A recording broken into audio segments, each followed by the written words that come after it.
Réunion 1, course 1, départ à 13h50. Vous en avez l'habitude pour les étapes du Grand National du Trot. C'est donc la 4e qui va se dérouler sur l'hippodrome de Mort-de-Bretagne, situé dans le département de l'Ille-et-Vilaine. Une piste corde à gauche sur un tour de piste de 1300 mètres et une ligne droite d'un peu plus de 330 mètres. Ligne droite qui possède la particularité de se terminer en montant, un profil avec pas mal de dénivelé et qui est donc sélectif. Une très bonne piste que j'aime beaucoup pour repérer les bons chevaux et des futurs gagnants. Pourquoi pas à Vincennes, il faut être costaud pour faire l'arrivée sur cette piste de Mort-de-Bretagne, et des costauds, il va y en avoir à l'occasion de cette 4e étape du Grand National du Trot. Ils sont 16 à prendre part à cette épreuve de 1850 mètres à parcourir. Place maintenant à la sélection.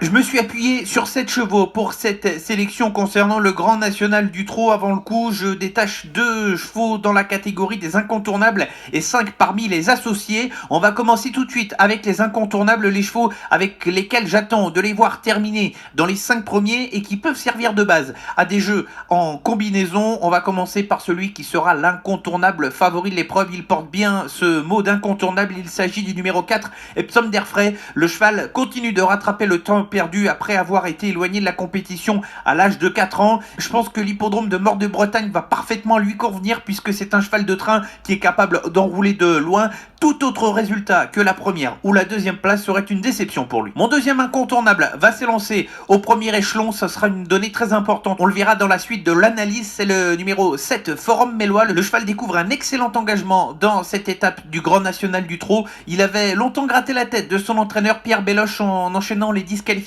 en début de carrière avant de s'assagir progressivement sur ce qu'il a montré le 17 mars dernier à Laval dans une épreuve d'un bon niveau où il se classait 3e derrière Crusoe Danama et Kalina. Il a le niveau pour monter sur l'une des 3 plus hautes marches du podium. Les associés dans l'ordre de mes préférences, et on va commencer par le numéro 6, Crack Money. Un cheval qui n'a pas été épargné par les problèmes de santé au cours de sa carrière. Son entourage a fait de cette course un objectif. Lui qui commence à revenir au top de sa forme. Certes, il y a quand même du monde face à lui avec notamment Forum Mélois et surtout Epsom d'Airfray, mais c'est un cheval qui possède beaucoup de talent et qui peut tout à fait se mettre en évidence dans une étape comme celle-ci. Le moins riche de la course, le numéro 1, Euro du Chêne, est au top de sa forme comme l'attestent ses 2 derniers parcours où il vient de s'imposer au Mans et où il battait son record lors de son avant-dernière sortie du côté de Cannes-sur-Mer. Il n'a pas forcément beaucoup de marge face à mes 2 incontournables, Epsom d'Airfray et Forum Mélois, mais c'est un très bon pisteur qui peut finir vite et qui peut lutter pour l'une des 5 premières places. Mon petit outsider pour tenter d'amener du piment au rapport de cette épreuve, ce sera le numéro 8, Braco. Le cheval n'a pas démérité lors de sa dernière sortie à Pontchâteau où il a échoué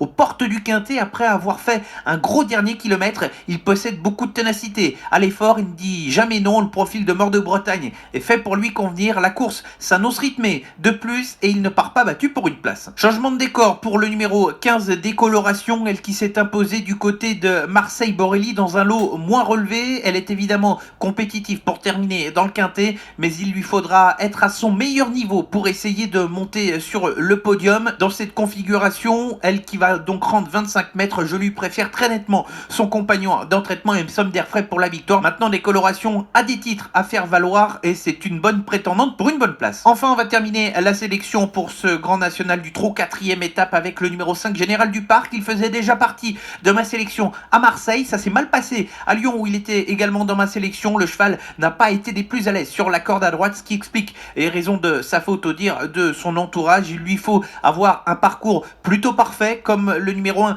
Euro du Chêne, pour tenter de venir grappiller une place, mais face aux chevaux de classe que sont Epsom d'Airfray, Forum Mélois ou encore le numéro 6, Crack Money, il faut que le parcours se déroule bien.